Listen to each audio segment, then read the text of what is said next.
Well, a very warm welcome to, or afternoon to everybody here, both in Australia and zooming in from China. We're delighted to have you at this session today on regional capability for the state of Victoria. I'm Virginia Birrell. I'm the CEO of the Australia-China Business Council in Victoria, a job I have had the pleasure of doing for 7 years, and it's my pleasure to welcome you all today. Today's session, we're very delighted. We'll have translation provided by Chin Communications. Our good friends, Professor Charles Chin and Marcus Liu, will be doing that for you today. So if I can just quickly guide you through the remote simultaneous translation.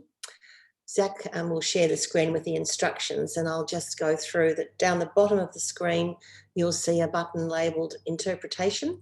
So click on that to select the language you're most comfortable with, English or Chinese. If you're bilingual and don't need interpretation, you can choose to select off. To isolate your chosen language, please click the button directly below the language you choose, labelled Mute Original Audio. That'll stop you hearing from both speakers at the same time. Once that's done, you'll just hear my voice if you're on the English channel. Otherwise, you'll now start hearing simultaneous translation from our wonderful interpreters, Charles and Marcus. We'll also put the instructions in the chat box below now. I'd like to thank Invest Victoria and in particular Jiang, with whom we work closely, and Regional Development Victoria for supporting this event. It's my pleasure to welcome both delegates and guests from Australia and China to join this virtual business networking session with experts from Victorian regions. Following our first successful section focused on food innovation, we hope today generates new partnerships, opportunities and insights for our delegates and guests. We are doing this as a substitute for having those wonderful in-person meetings that we used to be able to have in the good old days. So we've gone virtual and we hope you enjoy it. I'd particularly like to thank our hosts from Regional Development Victoria, who will act as moderators for their respective regions. Kathy Timmins from Barwon Southwest, Geelong region, and Erin Lord, who is kindly standing in at the last minute, and she will host the Gippsland Latrobe Valley region. An attendee pack has been sent out to all of you containing details on our speakers, and a link will also be posted in the chat area in case you missed that. So I won't go into great detail on the background of the speakers because that information is available already to you.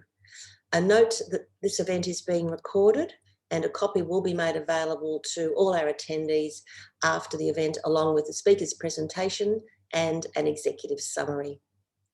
Before I hand over to our hosts, I'm delighted to introduce Annie Jiang, Acting Director of International Investment in the Asia market with Invest Victoria, to provide the opening remarks. Thanks, Annie.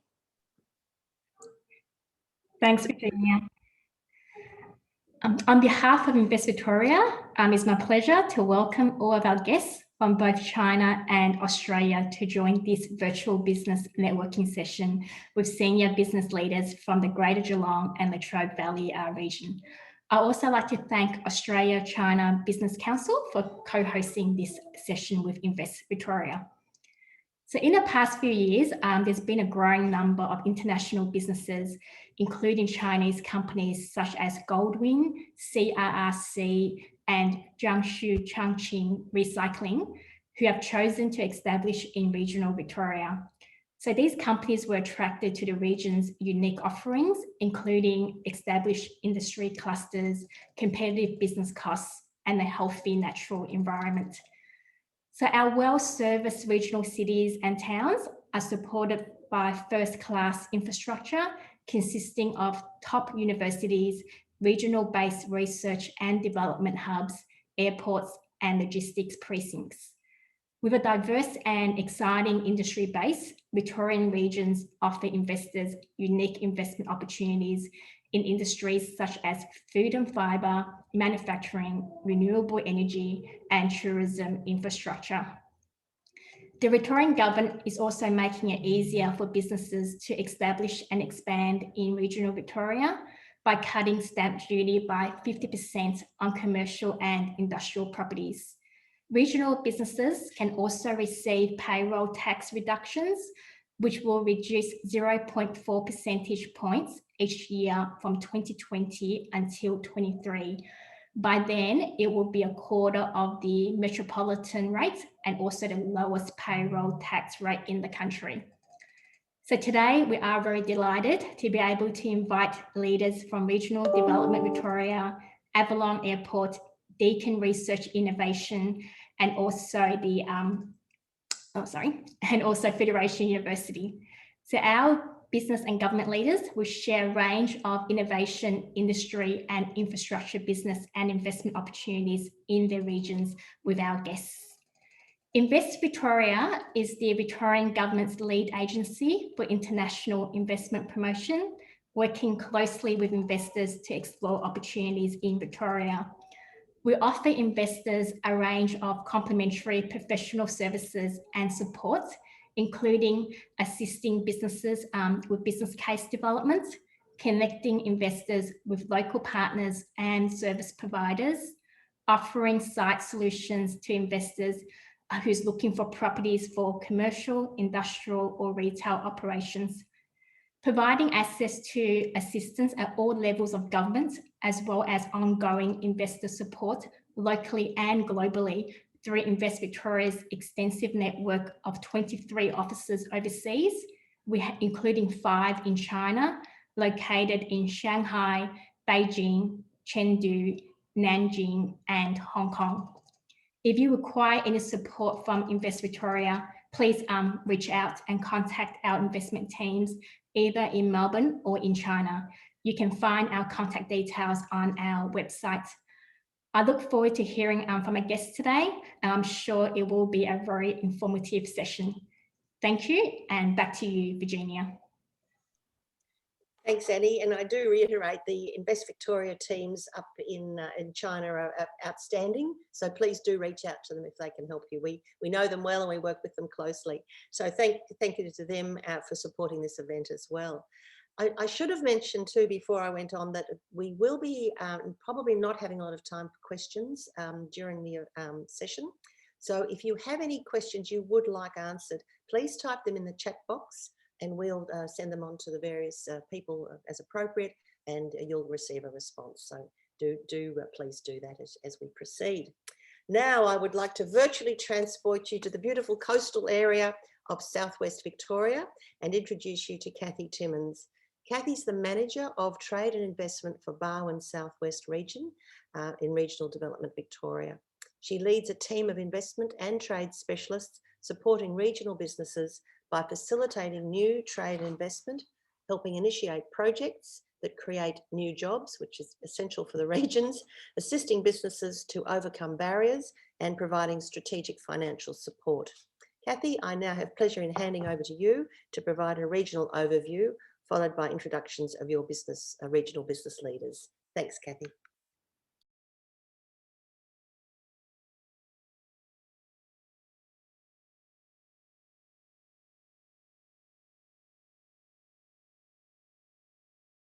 So Kathy, I think you need to unmute, are we right? Yeah. So is Kathy unmuted?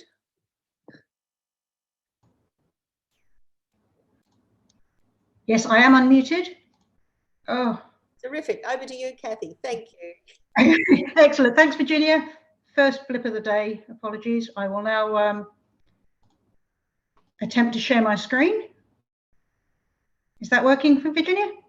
You're seeing me? Excellent. Well, good afternoon to you all. Before I start, I would like to acknowledge the traditional owners of the lands that I'm on. They are the Wathaurong people of the Kulin Nation, and I pledge to tread lightly on their land and pay my respects to the elders past, present and emerging.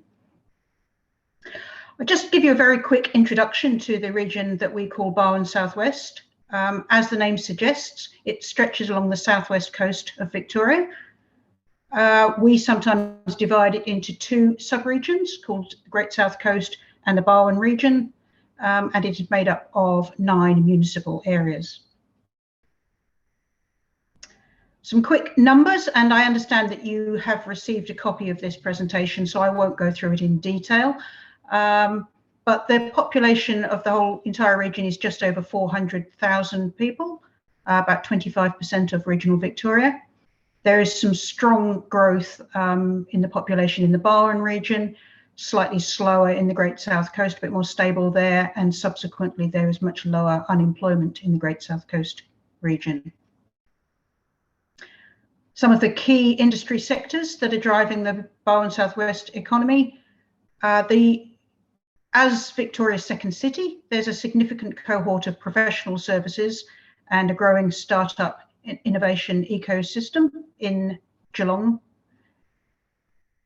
In the food and fibre and agribusiness sector, the main producers, would be in the Great South Coast region, are dairy, meat and timber are the main products, with viticulture and aquaculture and food processing the main activities in the Barwon sub-region. Tourism, events and the visitor economy are obviously very large drivers of our region, and Liz will be speaking a little later on about this critical sector of the economy across our region.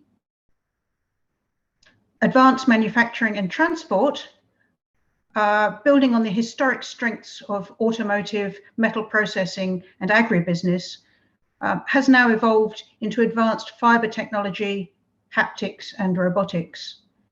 Deakin University plays a very significant role in this sector, and I'm delighted that we have Ben Spincer from Deakin University, who will be speaking a bit more about some of the advanced projects in that area. The region is also served by 2 seaports and an international airport, and we have Justin Giddings from Avalon Airport, who will be taking us through some of the opportunities in the air freight and logistics space. New energy, Virginia touched on as obviously a growth area worldwide, but in our region we have over 400 wind turbines already and many more under construction. We also have Australia's largest solar battery under construction, but hydrogen technology is in the development stage, and again Deakin University hydrogen cell project down at their Warrnambool campus is one of the major initiatives, as well as a hydrogen cluster based in Geelong. And finally, medical technology, pharmaceuticals and healthcare. We've got a number of significant facilities in the region, 2 hospitals and the Australian Centre of Disease Prevention, which means that there's a lot of cutting edge research being undertaken in the medicinal and pharmtech space. So that's my overview of the region. And I'd now like to introduce you to Justin Giddings, the CEO of Avalon Airport. He's been in that role now for 13 years. And he also holds a number of positions in the community at Gordon TAFE and the Youth Justice Centre. Justin's a graduate of the Australian Institute of Company Directors and holds a Master's in Business Administration. Justin, if you're ready, I will hand over to you. Thank you, Kathy. So good afternoon, everybody. As Kathy mentioned, I'm the CEO of Avalon Airport. Avalon Airport is located in the region of Geelong. We are about 40 minutes from Melbourne CBD, 40 or 50 minutes drive from Melbourne CBD. We're about 25 minutes from the Geelong CBD, and we're probably about half an hour from the beginning of the Great Ocean Road, which is a very famous and highly sought after destination for our Chinese tourism, when hopefully that returns very soon. We're all very anxious and missing that a lot. So Avalon Airport is a high capacity airport. We have a runway which can take any aircraft. We're an international airport, so we have flights, well, we did have flights going into Asia, into KL and into Bali as well. And we're currently in discussions with other carriers to actually start flying again to hopefully New Zealand. But the Chinese market is very, very important for us. We are a domestic airport as well, and that's still operating, but it's still operating. And normally, in normal times, you would see around 20% of our domestic passengers actually using the domestic network. And why that is people from China are flying into Sydney, looking around Sydney, and then they're jumping on a plane down to Avalon. It's a domestic flight down to Avalon. And from there, they can access the Great Ocean Road and some of the great parts of regional Victoria, which is a lot closer than going into the main airport at Melbourne Airport. And so there's a great opportunity for that. And we saw that work really well. I've visited China many times, and I've visited many agents, travel agents over in China. And when I was able to explain to them just how easy it is to get down to the Great Ocean Road from Avalon, we saw a huge increase in numbers. Often the flight from Sydney would come in the morning. There's a number of flights, of course, but they would come in the morning, and it'll allow you in one day to get down the Great Ocean Road. And I suppose it's Liz later on you'll hear from. It's her job to try and get you to stay there and spend some time in our beautiful region. We have all the services you need. So when you fly in, firstly, you can hire a car, and a lot of people do that. But there's also charters that are available. So organised bus tours that can pick you up and take you to your organised charter, so you don't have to worry about driving. There's also public transport as well. But we find that the majority of our Chinese guests either hire a car or go on one of the charter buses down to the Great Ocean Road. So it works really, really well. So we do have the capability to actually have those flights coming in straight away. So whether that be regular or charter. And I think this is a good opportunity for the region and for the Chinese market once it's back up and running, once the COVID situation is alleviated. And what I mean by that is by having a charter service, so hiring a plane, filling it full of Chinese guests coming into our region and spending some time around the region, and then as well visiting Melbourne as well, and really trying to have the whole package, be able to control the whole lot. So a charter company can, do deals with hotels in the region where they can come and spend time in our wonderful spot, because it really is very popular indeed with the Chinese market. In addition to the passenger operations, we do have a great opportunity for freight. So we do a lot of freight, which runs into the Asian market. Our runways have the capability of taking planes off and going directly into China. And there's a great opportunity for freight. In particular, the things that we have spoken to Chinese airlines about in the past are live animal export. So taking, say, sheep or other live stock onto an aircraft and actually bringing them directly into China. And that's worked very well in the past. We export many things, including camels to the Middle East, believe it or not. And because we have some of the purest bred camels in the world over here. So there's a great opportunity for freight, I think indeed as well, both ways, because we're obviously a very large importer of Chinese goods, but there's also an opportunity to actually export as well. So please feel free to reach out through Invest Victoria, who are very good at organising some, that sort of operation. The big one we also had discussions with about a few years ago was the export of fresh milk. And the milk down in our region is some of the best there is in the world. And has been able to export fresh milk from Avalon Airport directly into China, which is 12, 14 hours away. Then there's a quarantine process that goes through in China, but being able to distribute that as a high quality product throughout China is certainly something that we believe would be highly sought after. And we had some great discussions with Invest Victoria and the Trade Commissioner over there, and we know there's some strong interest from the Chinese market. And so we think that that's a great opportunity as well to get that Chinese milk going. So as for passengers, absolutely, we would welcome charters. We would welcome and would work with you and provide you with all access that we can give. Like I said, we have the full international airport ready to go, and we can't wait to really welcome you back. The other thing that we have every 2 years is the Australian International Air Show. It's a great event. It's really people from all the world, around the world, come over to see one of the greatest military air shows in the world.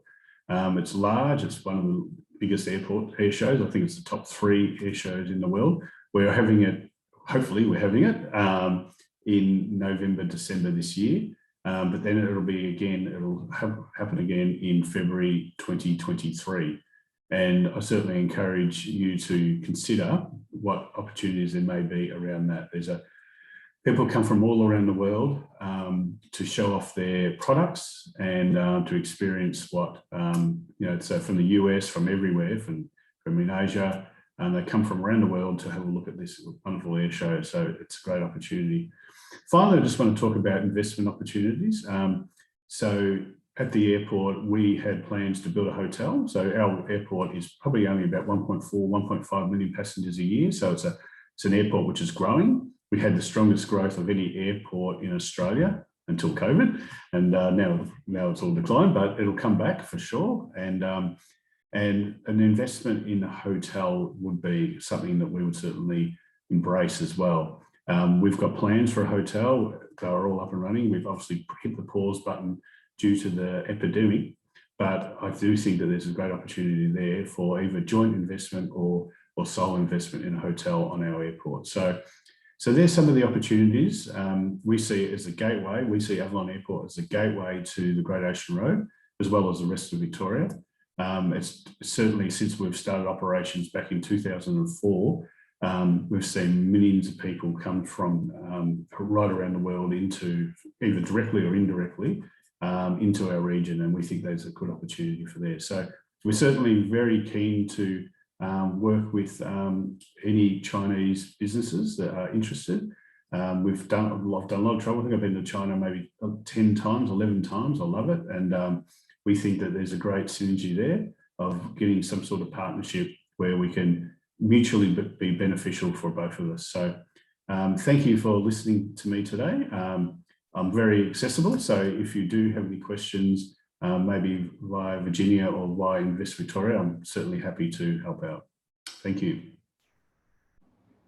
Thanks very much, Justin. And that was great. And certainly if anybody's got any questions they want to drop in the chat, if we seem to be running a little bit ahead of schedule, so there may be 5 minutes at the end, but if not, we'll certainly undertake to get back to you and respond. So our next speaker I'd like to introduce is Ben Spincer. Ben is currently the Executive Director at Deakin Research Innovations, responsible for Deakin's commercial research partnerships, as well as the commercialisation and translation of the university's research and management of the ManuFutures Advanced Manufacturing Scale-Up Facility. And I'm sure he will explain that in a lot more detail. Thanks very much, Ben. I'll just unmute myself. Thank you, Kathy, and it's fantastic to be here today to talk to all of you. I will just, unlike Justin, I will just throw up a couple of slides to talk through. So hopefully you're able to see this. I promise it won't be death by PowerPoint. I only have 4 or 5 slides to go through. And I think listening to some of the introductions today, I think it is worth remembering that Victoria, certainly in Australia, Victoria as a state is a little unique in that it has not 1 but 2 universities with a clear focus on regional education and regional research and opportunities. And it's great that you'll be hearing from Federation University a little bit later. What this really means for potential investors and businesses coming to regional Victoria is not only will you have access to the research and innovation expertise at the universities, we also have a ready source of graduates and highly educated workforce ready to go. And I think that's it's certainly a difference to a lot of other parts of of Australia. The other thing I'll just start with, and Kathy in her introduction talked about the sort of the food and the fibre capabilities at Deakin, and she highlighted Carbon Revolution, the carbon fibre wheel manufacturer, as an example. But actually, and she's right that it is a key area of research expertise at Deakin, and it's actually started many years ago in the wool and the cotton industry and fibre research. And sort of interesting it's actually the culmination of a 20-year research partnership with Wuhan Textile University. So there's been a very, very close partnership between researchers at Deakin and researchers in China for many, many years.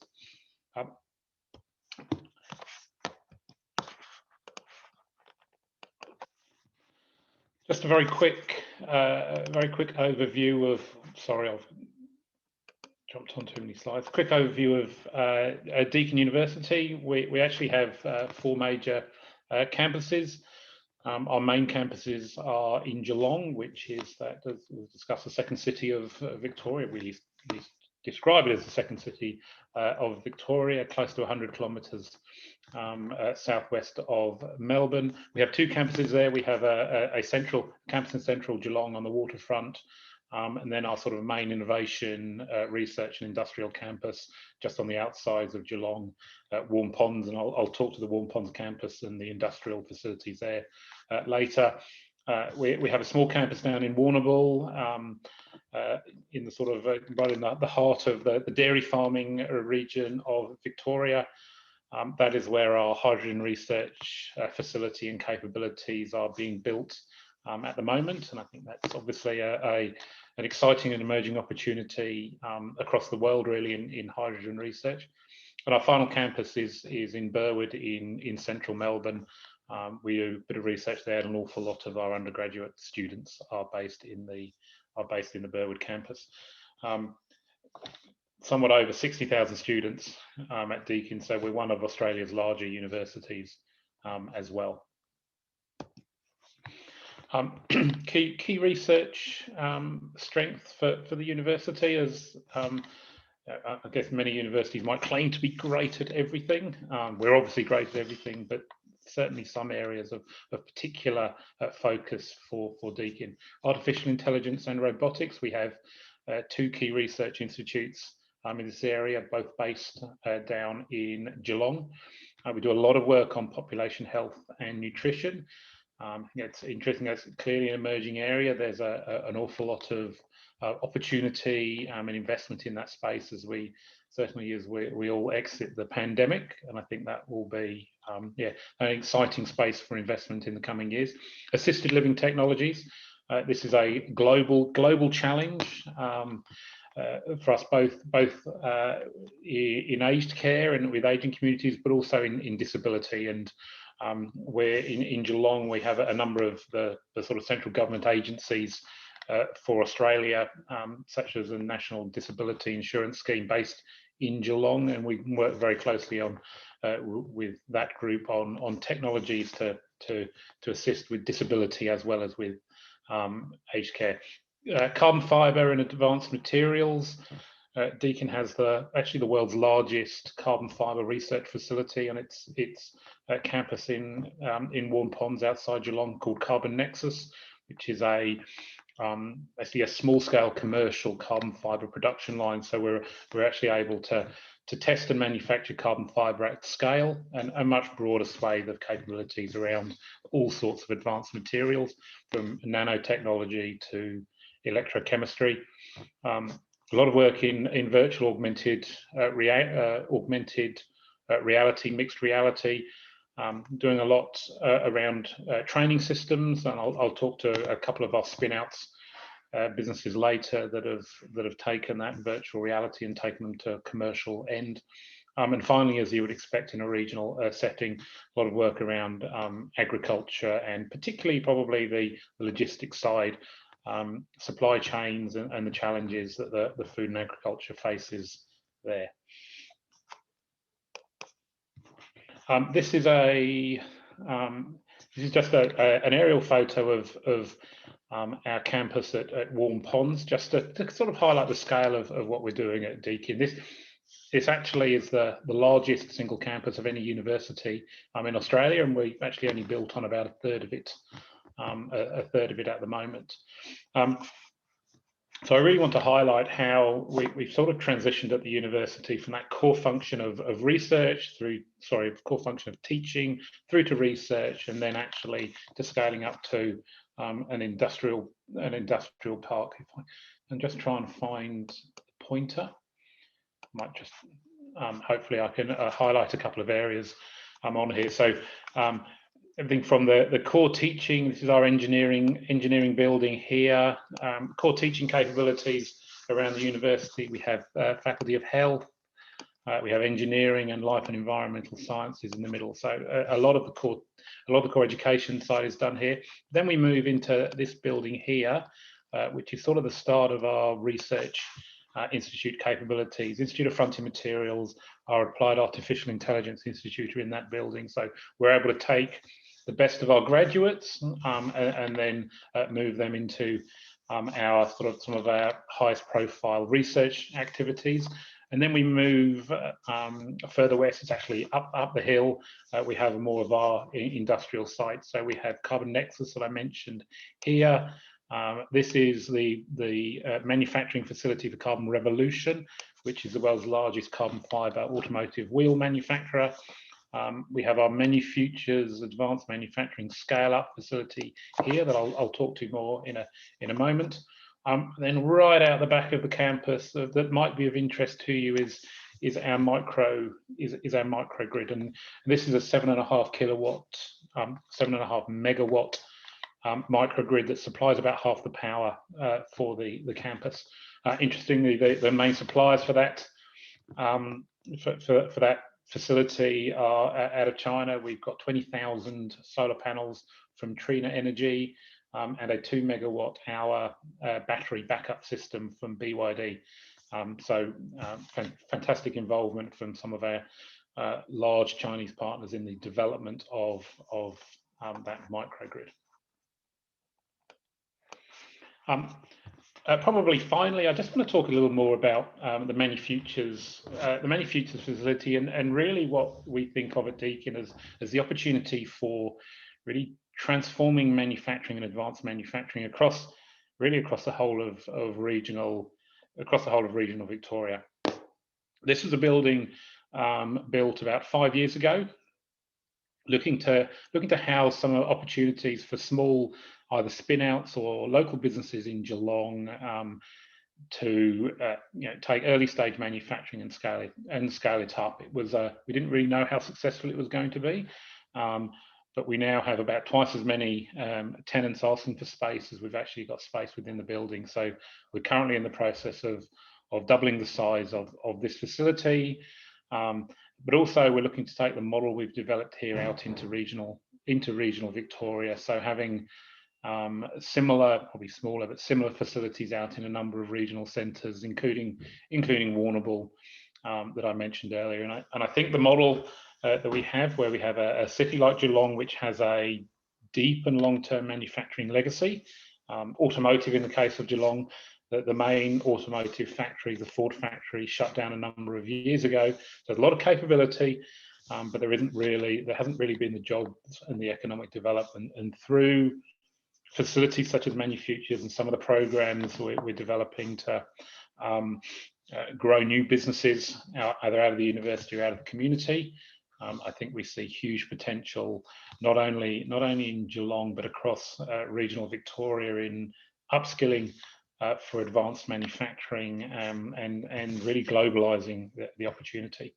This slide just shows just a list of some of the companies that we have supported and the current tenants through Many Futures, and it ranges from BNT Technology, which is basically a nanotechnology manufacturing company, Conflux, which is an additive manufacturing company for advanced automotive components. Engineer to Slide is an interesting business looking to develop an electric motorbike. HiQ is a Swiss-based company, again in the textile space, looking at advanced textile treatment. Partington Engineering, if anyone is a road cyclist, Partington make the world's lightest carbon fibre bicycle wheel. SmartThink is a composite company making helmets both for the defence sector and for a number of sporting applications. Two businesses I mentioned that we've spun out in the augmented reality space, UMS and Flame Systems. Flame is about firefighter training systems. UMS is reconfigurable driver simulation platform. Lithium Sulfur Energy is a new battery technology company. And probably a couple of graduates from our program to mention.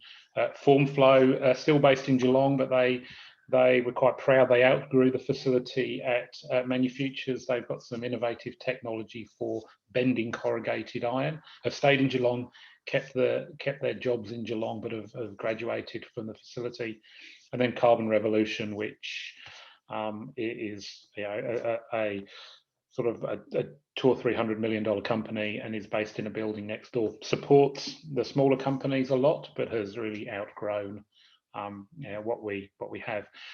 What I'd probably like to say to you all, and this is just an example of the businesses we have today, there are a myriad opportunities for us to bring in new partners, new companies, to make introductions to these companies, to support research and development opportunities. There's a real ecosystem around, particularly around advanced manufacturing in Geelong and throughout regional Victoria, and Deakin has a long history of working with manufacturers and indeed working with our partners in China, and we'd be very, very, very keen in any way possible to support any interactions you might want to have either with these companies or with the university itself.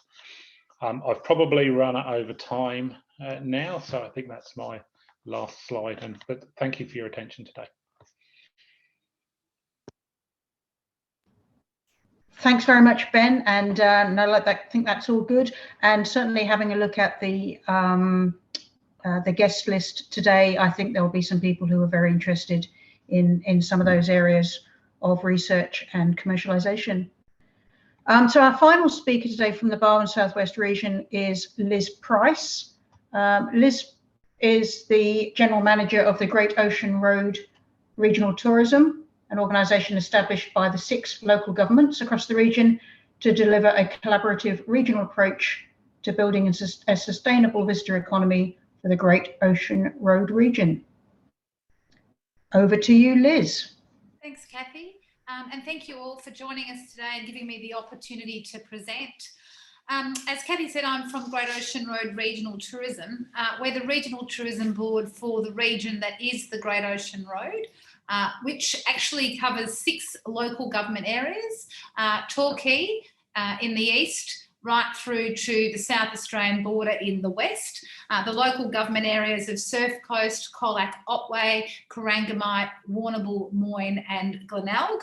And as Justin spoke about, we're right on the doorstep of Geelong. They're our neighbours, and we work very closely with Geelong. The region is very large. It's over 600 kilometres long and about 200 kilometres wide. And the Great Ocean Road itself spans from Torquay right through to Allansford and is about 243 kilometres. So the region is significantly larger than the Great Ocean Road. And hopefully you can see on the map just near Port Campbell is the very famous 12 Apostles, which is our key attraction. I thought I would share with you a little bit of visitation data. We are the most visited region outside of Melbourne in Victoria. So each year we attract about 7.4 million visitors, which represents about 8 million nights. Of those visitors, 6.4 million are domestic visitors with a very strong Melbourne audience. But we do receive about 1 million visitors internationally, 800,000 on day trips and about 250,000 overnight visitors, international overnight visitors, which represents about 1 million nights. And China is a significant market for us and is generally about 19% of all our international overnight visitors. It is actually an exciting time in the region, and we do have government recognising both at a state, federal and a local level the importance of the visitor economy and the opportunity to really grow this as part of the economy for the Great South West region. And we have a significant government pipeline, including investment into that hero attraction I spoke about, the 12 Apostles, significant investment in new walk product to really provide walks all the way along the coast. So the new Great Ocean Road Coastal Walk will link pretty much from Torquay right through to Apollo Bay. Investment in the Lawn Pier, investment in redevelopment of the Apollo Bay Harbour, the home of crayfish in our region, Tower Hill, and the Budgebroom UNESCO World Heritage listed site, which received World Heritage listing only recently and is a real opportunity for us to celebrate our Indigenous history.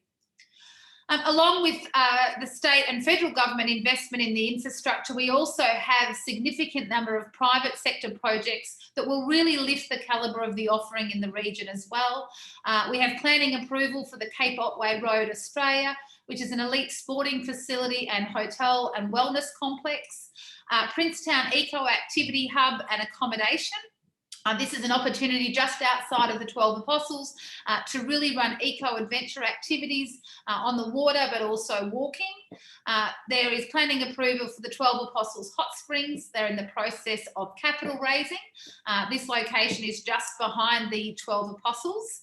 And Forest Brewing expansion, looking to expand both their brewing facility, but also add accommodation and also some conferencing facilities. In planning, we also have the Eden project at Anglesey and Cape Bridgewater Resort at the far west of the region. A significant resource is going through planning at the moment.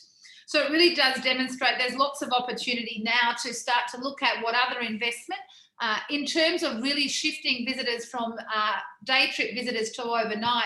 We see it's really important to get a broader range of product offerings and a broader range of product that really does celebrate some of our significant attractions.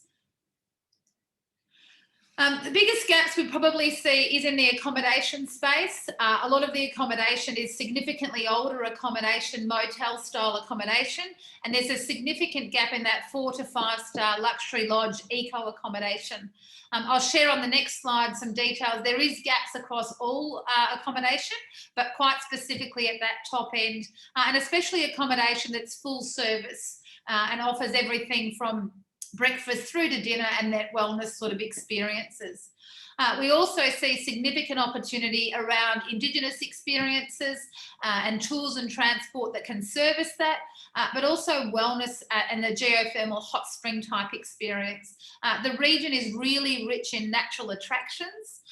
We do have, besides the coastal, we also have an amazing hinterland with many walks and waterfalls, amazing agricultural country and beautiful volcanic country. So we're really looking at products that can provide visitors with an opportunity to really see the breadth of those experiences that we do offer.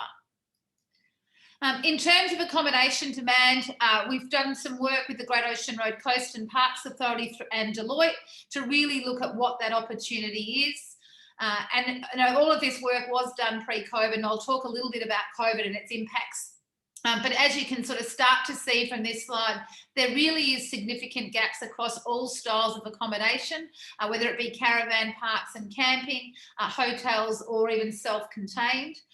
The region is very seasonal at the moment, so we really do have a very strong summer peak, and winter is a challenging time. But we do see with this new product development, the investment in our attractions like Tower Hill, Budgebroom and the 12 Apostles will really help to facilitate year-round visitation and really support that. But that luxury accommodation is something that we do need to remain competitive, both domestically and also internationally, as we see that's what our new markets are looking for. I thought I would just sort of finish on talking about some of the real challenges and opportunities.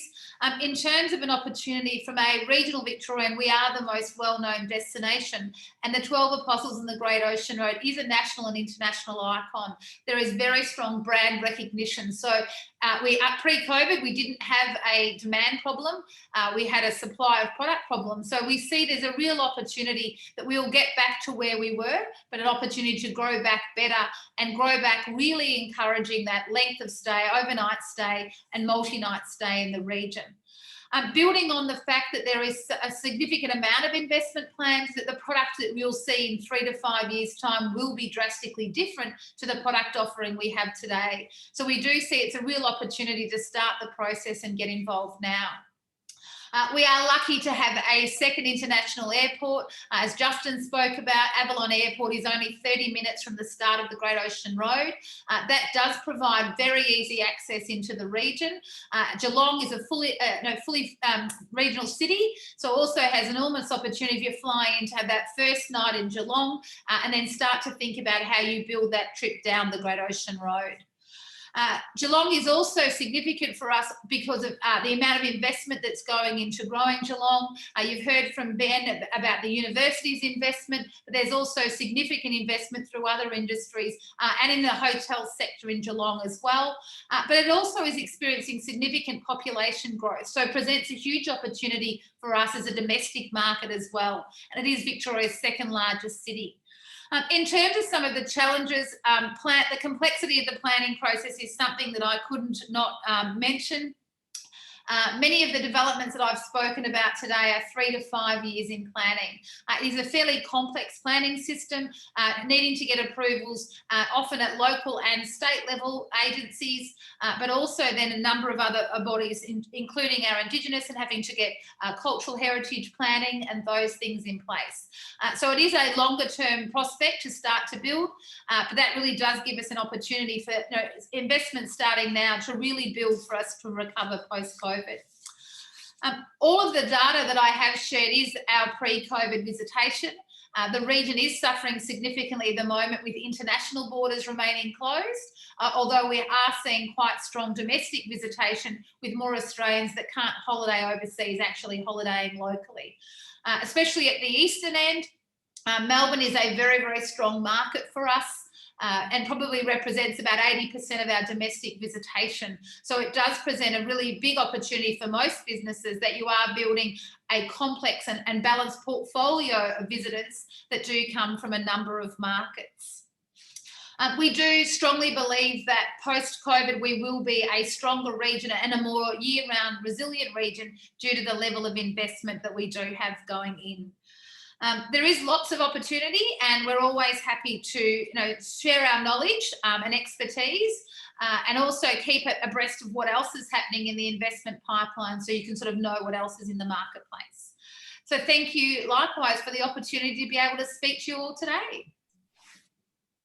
Thank you so much. So Kathy, Justin, Ben and Liz, thank you so much for such a comprehensive overview of the region and the activities that you're undertaking. It's heartening to see all the relationships that you already have with China and Chinese businesses, and I'm sure we're all keen to build on that moving forward. I should have mentioned at the very start for our international visitors that Victoria is only 3% of the Australian landmass, but we produce an outstanding 23% of the GDP. So as Ben said, we are a unique state. That is something I should have highlighted earlier for those who perhaps were not aware. Now I'd like to travel to the east of Victoria and the lovely Gippsland region, where I'm pleased to introduce RDV's Erin Lord. She's a passionate advocate for Gippsland. She has significant experience working with federal and state government, universities, and of course, businesses within the region, helping them to achieve optimal business outcomes. She also manages her own aeromedical repatriation business, which I'm sure has been useful over COVID. So over to you, Erin. Thank you. Thank you. I'd like to begin by acknowledging the traditional owners of the area of Gippsland that I join you from today, which is the Boyakalung people of the Gurno Nation, and pay my respects to elders past, present and emerging. Thank you for the opportunity to discuss fabulous Gippsland, which is an area that is ripe with investment and development opportunities. Today I'm going to focus on two specific areas where investment is welcomed and produces great returns. The first area I'll talk about is the agriculture and food sector or agri-food. So Gippsland's really well suited to agri-food. This region is fortunate to have the perfect combination of a stable climate, strong rainfall, arable soils, and we're at really close proximity to processing, transport and markets, making it a premium investment destination. In addition, infrastructure like the McAllister Irrigation District in central Gippsland covers 53,000 hectares and distributes water to irrigators through a gravity-fed system of channels and pipes. With a $7 billion net worth, the region is renowned for its high-end agricultural products grown on some of Australia's best quality agricultural land. These natural advantages, together with a skilled local workforce, make it a favoured investment region for successful enterprises pre and post farm gate and within the processing and allied industries. Over many years, the respected reputation of Gippsland's food and fibre production has been grounded in good stewardship of resources. Gippsland boasts over 9,000 food and fibre businesses and employs 16% of the workforce in the region, with about 3/4 of the workers engaged on the farm and roughly 25% in the value-added production area. Gippsland is a dairy powerhouse, producing 22% of Australia's dairy, including milk, milk powder, butter, cheese, yogurt, and other value-added products. The region also produces 25% of the beef in Victoria, much of it for export. We produce wool and prime lamb, as well as 27% of Victoria's vegetables. Further, Gippsland houses the largest pulp and paper mill in Australia and produces 23% of Victoria's timber.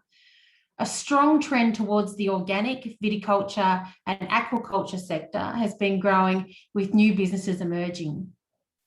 So just some big numbers there for you. We have 9,000 businesses in the agri-food sector with a net worth of $7 billion, and we provide around 12% of the jobs across Gippsland in that sector.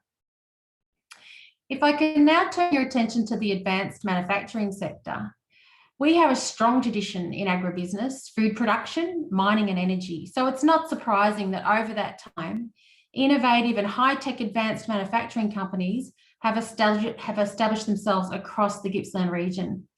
Today, there is a diverse range of products that are manufactured in Gippsland. We have a long tradition in advanced manufacturing, including the production of food, energy, pulp and paper, high-tech machinery, aircraft, and much, much more. Built on many of the region's natural resources, advanced manufacturing has developed over time to be a globally competitive and vibrant sector in the Gippsland region. Numerous Australian businesses, icons such as Borough Foods, Paddy's Pies, Australian Paper, Australian Gas and Light or AGL, Australia Sustainable Hardwood or ASH, and ESSO have advanced manufacturing facilities in the Gippsland region. We also have considerable strategic transport infrastructure in the form of major highways, railways, and regional airports to ensure the smooth movement of people and products within the region and beyond. The region provides strong connections to the Melbourne CBD, the Port of Melbourne, Australia's largest container port, the future Port of Hastings, the development, and the Melbourne International Airport. From the Gippsland region, companies can reach 87% of Australia's population in 2 days of motor freight. Representative of the strong advanced manufacturing and industrial nature of the Gippsland economy, the region boasts a highly skilled workforce, providing 20 to 25% more trades and technical workers than the state or national average.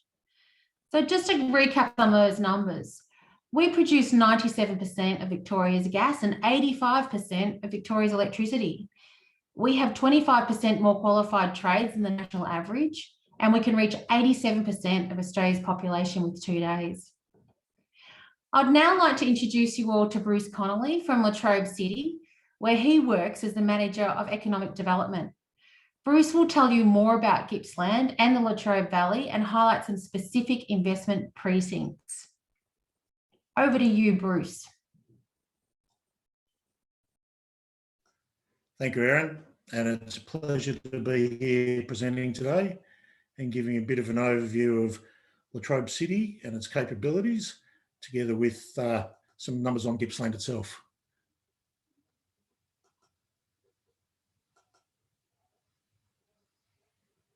So hopefully everybody can see that. Just to give a bit of background to the area, I represent Latrobe City Council, which is one of the 4 regional cities of Victoria, and we sit in the middle of Gippsland, and Erin's given some very good overviews there around particularly the food and fibre side of things. For Latrobe City, we're very much from the engineering and manufacturing part of the region, and also at a Victorian level, Latrobe City is a very important contributor to the local economies. For example, as Erin mentioned, more than 80% of the electricity that Victoria uses is produced in Latrobe City. We have 3 power stations, 3 coal-fired power stations that produce that electricity. We're working very closely with a number of renewable energy companies that are looking to produce power from substances such as hydrogen, wind, and solar. I'll talk a bit more about hydrogen in a minute. So looking at our statistics, for us in Latrobe City, our population is about 75,000 people, and it's been growing at about 1.2% per annum. And that growth's actually been accentuated during COVID, and there's been this shift towards regional areas. Our growth rate's actually accelerating on that space. We have a strong history of skilled migration coming in from overseas, and we've done work with a number of offices from Invest Victoria and the state government offices in Nanjing particularly, around bringing in inward investment. We have about 4,500 businesses in Latrobe City, of which most of those are small businesses by definition. We have very large businesses, so the power stations, the Australian paper. We have companies such as Bega, and also we have Greenham's abattoirs. So those are some of the larger employers that employ upwards of 100 plus people, and the large companies are in over 1,000. I'll go in through jobs in a minute. Our GDP is about $5 billion per annum, which is quite substantial for the region. So when you look at that GDP, most of that is made up of the, you can see here the contribution by the power sector. So predominantly about $3 billion of that now is from the power generation, followed very closely by manufacturing. So our region produces a lot of the services, such as the oil and gas industries that support the supply chains in Victoria. So in terms of the regional capability, that's our GDP represents about 32% of the Gippsland GDP. The rest, the substantial part of the rest, is made up of what Erin was talking about around the food and fibre. In terms of employment, Latrobe City is a very strong employment in the healthcare sector. So at present, our Gippsland Regional Hospital and all of the allied health services that support that hospital are very strong in terms of employment, and that's been growing quite fast, particularly in terms of the allied health side of things. And that's followed by the manufacturing sector. And just to give a bit of a context, there are many businesses supporting the supply chain for the power sector, and those businesses have sort of diversified their expertise as we start to transition our economy away from reliance on the power sector. And some good examples of that are that our businesses are starting to work in the defence sector, and a number of our businesses have picked up defence contracts, working with some of the supply chain that's providing into the defence areas, as well as into the rail areas. And there's some large rail and production projects underway in Victoria. The next biggest is construction, and there's quite a big movement in terms of providing services into the Melbourne Metro tunnel projects, as well as into the housing and building side of things. So let's talk about a few of our significant projects that are happening at the moment. There's a project that's been underway for a couple of years around hydrogen production. It's called the Hydrogen Energy Supply Chain Project. The state and federal government contributed substantially to the pilot for this. The pilot plans cost over $550 million, and the Australian partners that are producing the hydrogen and working together on this are J-Power, Kawasaki Heavy Industries, Marubeni and AGL, our local company. And more recently, Sumitomo has joined in that consortium.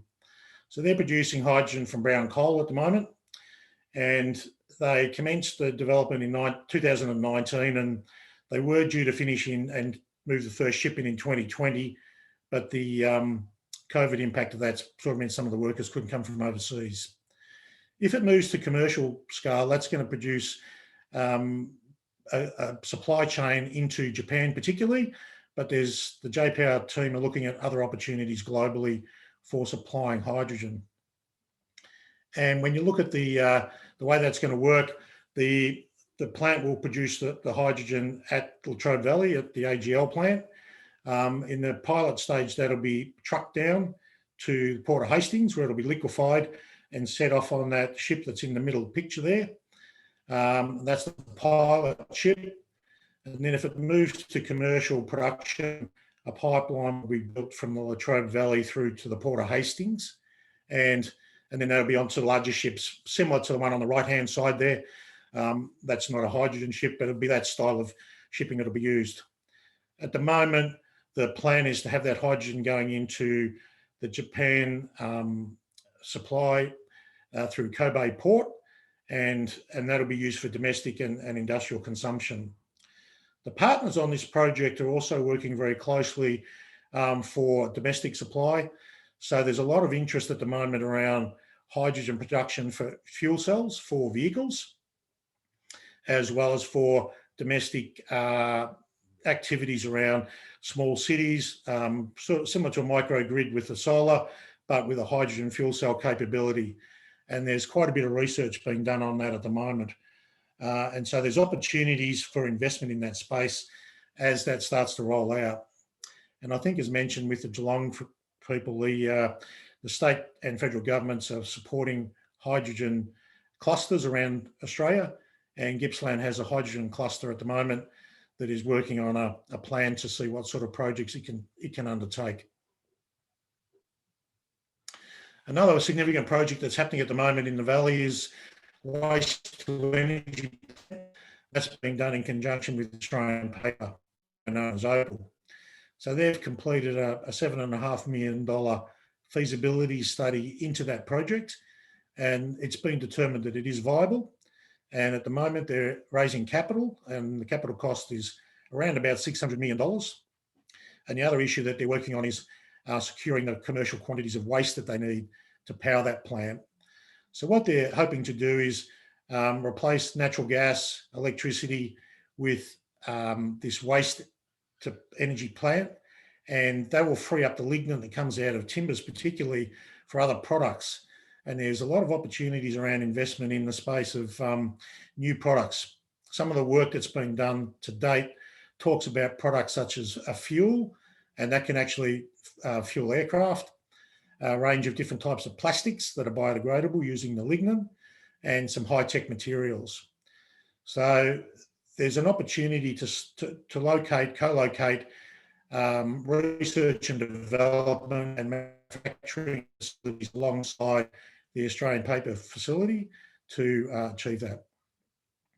In terms of the precincts that Council's been working on, we have 3 precincts that we have. One is a logistics precinct, and I'll talk about these individually. The logistics precinct is an area that has access, freeway access, as well as rail access. And as Erin mentioned, we have a rail siding there that has direct access to the Melbourne port.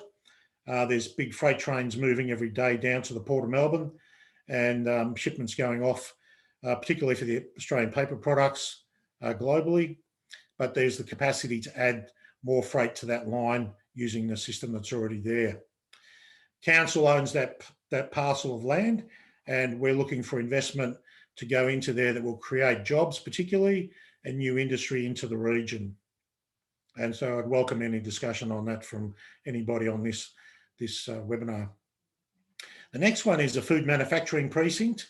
Bega Cheese recently bought the yogurt manufacturing plant, which is the largest yogurt manufacturing plant in Australia, and surrounding that Bega Cheese facility, there's a 62-hectare site there that council is working with the state government and private investment to develop for food manufacturing business. Erin mentioned there's a lot of production of food in Gippsland. We see the Latrobe City area as an area for manufacturing the food. We have the engineering expertise.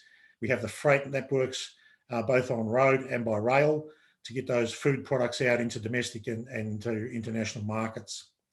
At the moment, we've received inquiries from a number of food manufacturing, and some 12 months ago, I have been working with a Chinese consortium who are looking to manufacture ready-made meals to go into the Chinese market using Gippsland food products, snap freezing them, putting them into shipping containers and shipping them through the Melbourne port.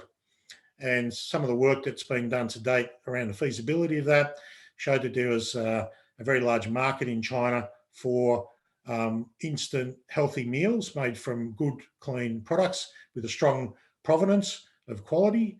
And so that's the type of thing that we're looking to put into there. We're looking for some high-tech food opportunities. Another example in that food precinct is we're working with a company that's based out of India but works globally, who use some of the food products that are not deemed suitable for the domestic sales. That can be, you can take the extracts out of those and create new products, such as pharmaceuticals, health drinks, and some powder materials. The third one there is our Latrobe City Aerospace Precinct. Not quite as big as Avalon, but certainly it's a regional airport. And we're working at that. We've just completed an airport development plan. And we actually took this picture to us when last time we were in China a couple of years ago and talked about some of the precincts. And we actually got quite a bit of interest through the Victorian government office there. You can see in that picture there, the green area is R&D type activities. So that could be a mixture of education. We've had some interest from a drone manufacturer that's looking to do agricultural drone work. There's an area there for food, for air freight, and that would be a consolidation area, not actually exporting out of here, but consolidating and then taking the products to a consolidation point, wherever that may be. We've also got areas there for small passenger service. We're certainly not in the market like Avalon. Our runway is a lot shorter and nowhere near as high quality, but it's to destinations at a regional level in Australia and also into areas like Tasmania. And the other thing we have is a big precinct there for air emergency services. Our airport is a base for, particularly when there's fires and disasters. We've just had a big flood recently, which created a lot of interest in our airport from emergency services. So where there's opportunities there, it's around maintenance, small manufacturing, and things such as painting planes. We have planes that come in from around the place for getting paint to get refitted with particular parts of their cockpits, but also for painting. So if anybody has an interest in investment in the aerospace area, we're certainly on the look for opportunities in that area. Latrobe City's been very active in international engagement for quite a while now. We have pre-COVID business delegations coming in on a regular basis. We work very closely with the Australian-China Business Council to look at where people are looking to do investments. And so we will host delegations looking for areas of engineering, manufacturing, activities with our natural resources. And we have a number of projects that are underway at the moment, actively with Chinese companies that are looking to do things. Unfortunately, COVID's put a bit of a hold on some of those at the moment, but we are still working across the waters via the internet.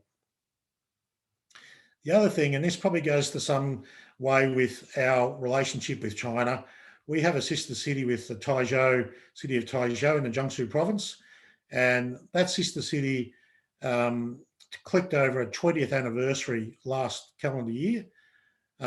We have had delegations going backwards and forwards on a cultural exchange basis with Taizhou for 20 years now. And what we do is we send a delegation across in 1 year, and then they send a delegation across in the following year. So a lot of our younger people that have grown up through Latrobe have actually been exposed to particularly China. We also have one with Japan, but both of those sister cities are very active, and we do a lot of work with Taizhou. That photo in the middle there, we have a garden in Taizhou that's the Latrobe City Garden, and that garden is it plays some Australian music and has some Australian icons such as kangaroos built into the landscape there. But that was opened up in 2010. Right now, we're in the process of developing a garden, a Chinese garden in Latrobe City to celebrate that relationship with Taizhou. That'll be our 20th anniversary gift. And we expect that to be ready probably next year after we can get through this COVID period.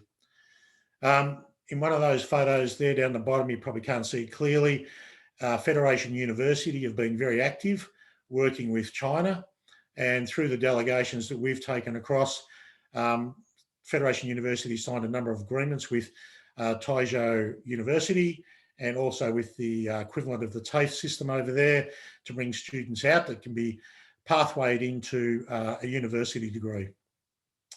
That's looking to happen in not too distant future. And through council and through our work with the state government, we've also moved into another number of other regions in China.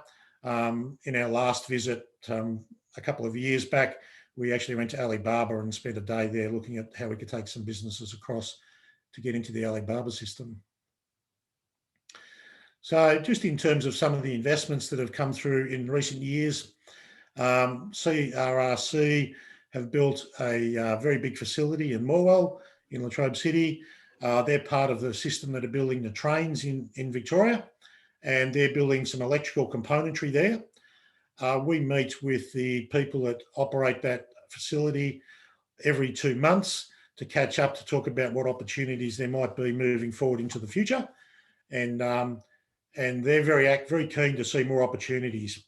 One of the ones that has come out of the discussions is the potential for maintenance on wind turbine engines, and CRRC have a big facility back in China that does this sort of work, and they've been looking to expand into Australia. So we see that there might be an opportunity, and we've had some discussions with them around that as well. The other one, which has just happened quite recently, the Chongqing Group are establishing a lead battery recycling facility in Morwell, and they're looking to invest $30 million into that space, and that's going to create upwards of 50 new full-time jobs. And as late as yesterday, we were talking with the CEO of Chongqing in Australia about some other opportunities around logistics and some freight activity. So we see there's opportunities to expand that relationship. There are other companies in Latrobe that have some relationships with the area. Alinta is another one. Alinta bought the Yallourn B power station, and no doubt Nicole, who's following me, might talk about the Alinta call centre that's been set up. So we do have quite a presence of Chinese companies in Latrobe City. Our council is very supportive of inward investment, and we are always welcoming that. And we actually have within our council a dedicated position around inward investment in the international markets. So that's probably the last slide I have there. We've had a number of companies going into the Chinese market providing training opportunities. Optec is a good example. They went in and did a 2-day training program at a thermal power plant in China. So we have training organisations across Latrobe City that actually have expertise in certain areas, and thermal power is one of those. And we have companies that have the ability to take that training offshore. So Optec was one that did it, and the feedback, and they were due to go back, but that hasn't been able to occur because of the lockdown. So there are opportunities for that sort of training as well, and council would be very supportive of that. So that's my presentation there, Erin. Thank you, and I'd welcome any opportunities to discussion later on. Thanks, Bruce.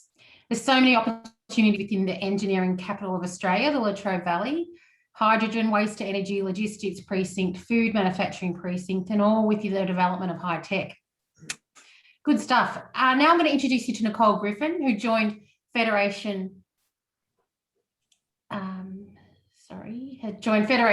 University as the General Manager of the Morwell Innovation Centre and is excited about supporting the transition of the local economy. Prior to commencing at Fed Uni, Nicole worked in the water industry and the biotechnology sector, working for Monsanto, both in Australia and in the Asia Pacific region. Nicole will talk us through some areas of focus for the Morwell Innovation Centre and Federation University. Thanks, Erin, and good afternoon to everyone. And I really wanted to take a little different approach this afternoon. So you've heard from both Erin and Bruce in regards to the opportunities for investment and what's on offer in Gippsland, in particular the Latrobe region. I now wanted to just talk a little bit about how we can partner and a methodology to support investment that we're also currently got underway at Federation University. So the Morwell Innovation Centre is relatively new for Federation University, and Federation, like Deakin, is well, it's Australia's leading regional university. We have campuses in not only Gippsland but Ballarat, Brisbane and Berwick. But what we have just opened up is an innovation centre in Morwell, and the innovation centre was a joint partnership between RDV, LVA, Latrobe Valley Authority, Latrobe City Council, TAFE Gippsland, and it was a $17 million investment to house what we would call the lighthouse or catalyst for innovation and entrepreneurship in Gippsland. So it's the first time really that we've seen in this region an opportunity for the development of a regional ecosystem, and it's bringing all of the key stakeholders in the region together to talk about how do we create a community and culture of innovation and entrepreneurship. So we've got education, industry and business, community, and also government all working together to support business and innovation. So we've talked about the opportunities we have in Gippsland in a little bit more detail with Erin and Bruce. We also are transitioning as a region. So it's such a resource rich area, Gippsland. So the McAllister Irrigation District is one of the most reliable irrigation systems globally. We have an abundance of coal, and our food and fibre sector is $7 billion worth of GDP to Victoria, and we know that that can grow by at least 5%. So if you kind of look at all of those things, how do we actually take these opportunities and turn them into something real and worth investing in? So I really just wanted to share a couple of things about the Morwell Innovation Centre and the role it will play. So at the moment, it is housing a number of commercial tenants, and Bruce mentioned Alinta Energy, who are our anchor tenant, and together with Invest Victoria, it was an opportunity to locate them in the Morwell Innovation Centre.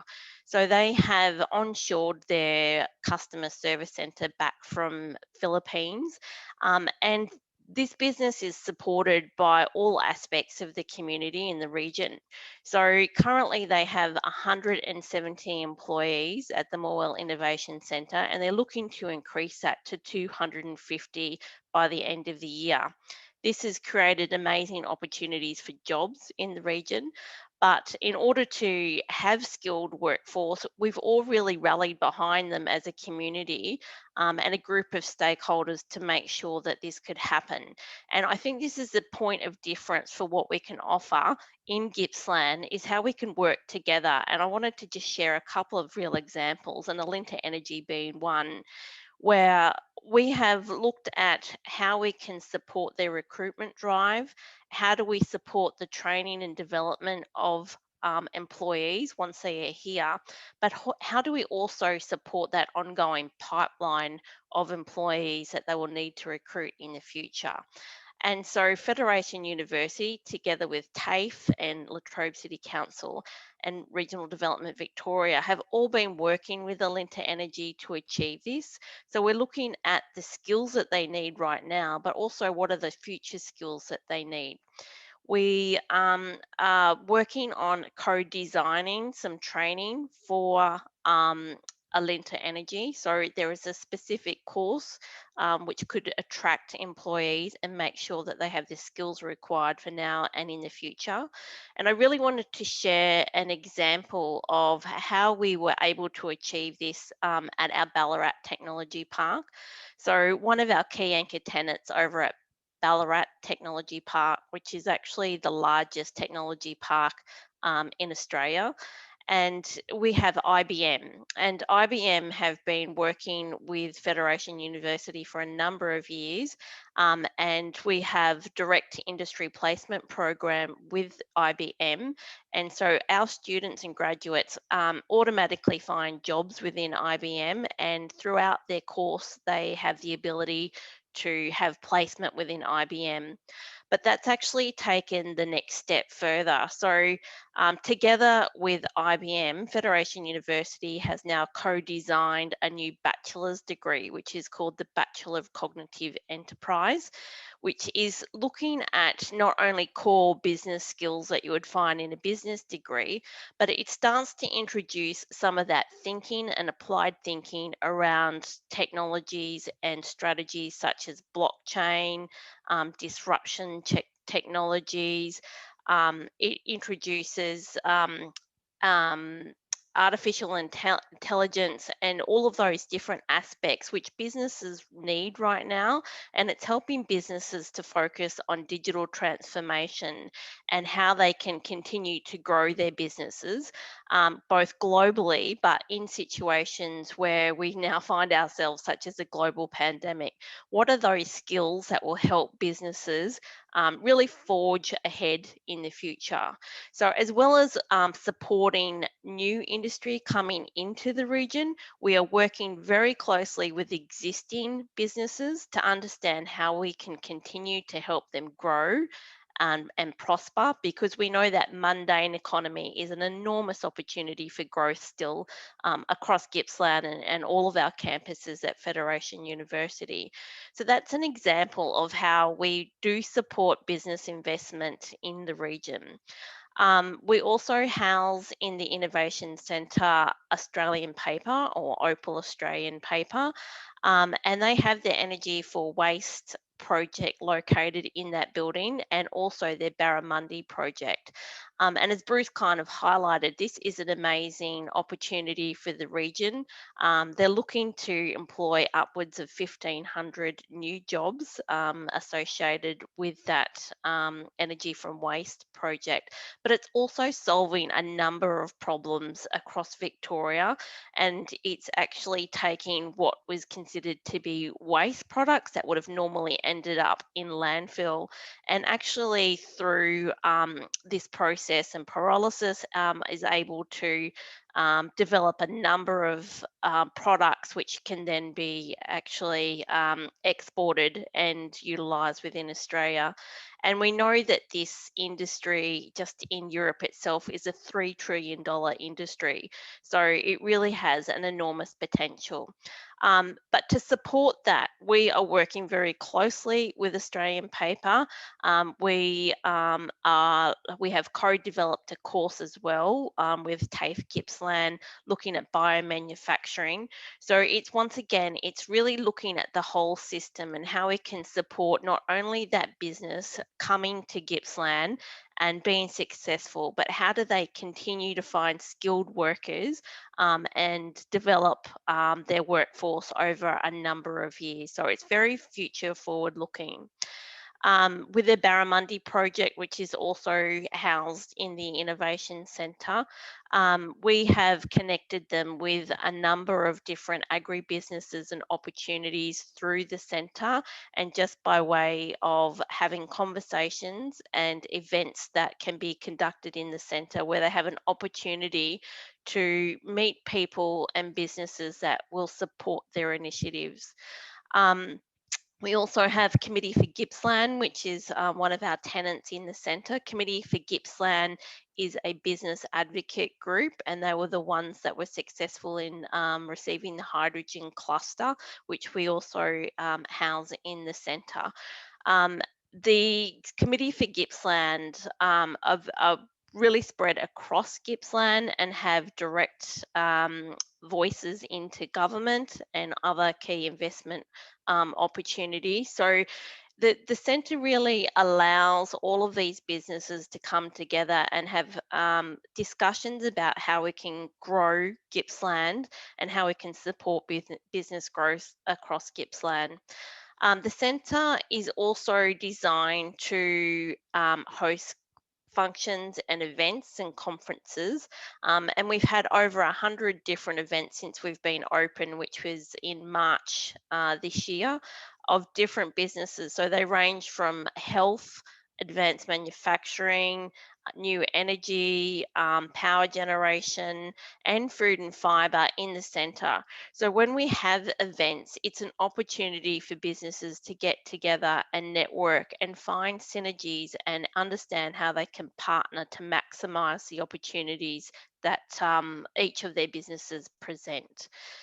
We also are working very closely with small business in terms of running a number of innovation programs. We've partnered with a company called Runway, and they go and teach businesses how to adapt to changes and continue to find ways to grow their businesses locally.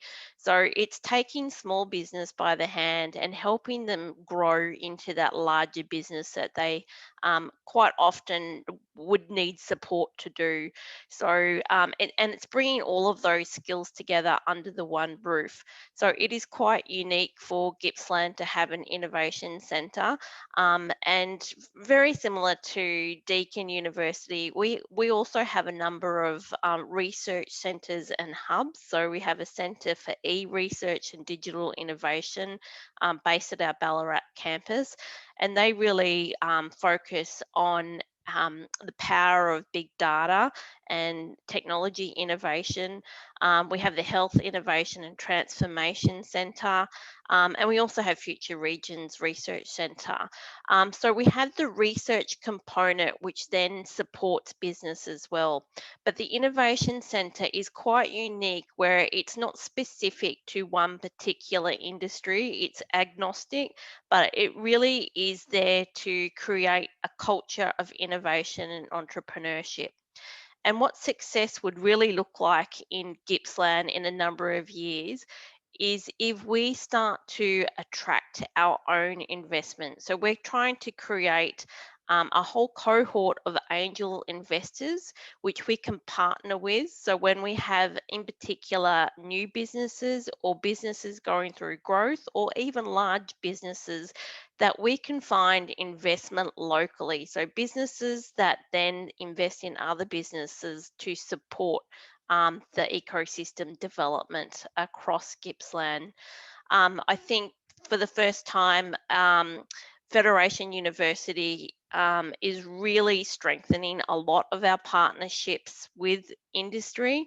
So we have many conversations about co-designing courses, co-designing training, looking at how we can support business growth through research. So it really is having a different look. We're reinventing ourselves as a university, like most universities are. And we're looking to house a number of master's, PhD students also bedded in the Innovation Centre to support business growth.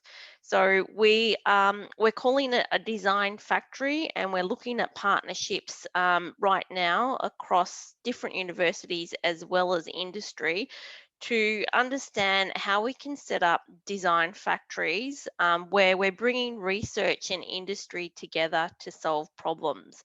So an example of a program that we have run this year is called the Food and Fibre Challenge. So together with Regional Development Victoria, we actually went to the food and fibre sector and asked them to present a number of challenges that they have, which they see as a barrier to growth for their businesses. We then went through a process of selecting a number of businesses, and we ended up with 7 across Gippsland who we have partnered up with research and academics to help solve some of these challenges. And I think these are really interesting growth areas, which I think will be definitely opportunities for investment. So there's some there, for example, of a colostrum tablet, which is then, they already have a market in Vietnam, but they're looking to grow that market. And that colostrum tablet has amazing health benefits for diabetes and also advanced lung capacity and enhancement for elite sports people. And so that is one example. We're also looking at creating a dairy of the future. So there's lots of talk about smart farms and advanced manufacturing, but it's the actual application and putting this into place with existing businesses. So it's taking it to that next level. We are also doing a project with Native Bush Foods and our local Indigenous corporation, Glawak, and we will be looking to also find opportunities to potentially export some of those products later, probably towards the end of next year. So there is a number of things that we're working on and bringing businesses, government, community and education together, because we know that combination is what really makes a successful economy. So that really is the basis of the Innovation Centre. And we have got a proven track record in this area. So we've got Ballarat Technology Park, which I said is the largest technology park. And right now it has an output of around $300 million. And it's a one-on-one jobs generator for the region. So I'll leave it at that, Virginia, because I think we're running out of time. That's terrific. Yes, I'm just conscious of time for all our people online. So I do want to thank you and all our speakers, Annie, Kathy, Justin, Ben, Liz, Bruce, and yourself, Nicole. I think it's exciting to hear about the work being done in regional Victoria. We can get very city-centric and not realise the vast amount of work and opportunity that is in regional Victoria. So if today sparked any interest from any of our attendees, please get in touch with us. We will be sending out an email following this event with a link to the presentations and the recording and also some key takeaways. So simply respond to that if you want to get in touch with any of us, or Invest Victoria or any of our speakers. We can put you in touch with them. So we'll be more than happy to do that. A special thanks to Jiang from Invest Victoria for working with us on this event, and wonderful Chin Communications, who have been providing the simultaneous translation, which has been just terrific.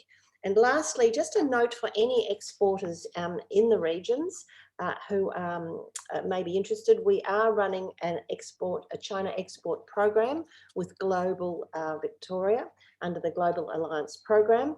So we will be sending out information on our event, which is the first one is the 18th of August. We're working with RDV and Regional Cities Victoria, so they're getting the information out as well. And so a big thank you to everyone online today. We appreciate your presentations, the time you've spent presenting today, and all the work behind the scenes, and the great work that you're doing in our state. It's absolutely awe-inspiring. And we do hope that for our speakers or our attendees, it generates continued conversation and inspires the opportunity for investment, and just helps to create a better understanding of Victoria's regions and the opportunities that we have in them. So I do wish you all a very happy evening, and please stay safe and well in these rather challenging times. So thank you so much. Farewell. Thank you. Bye.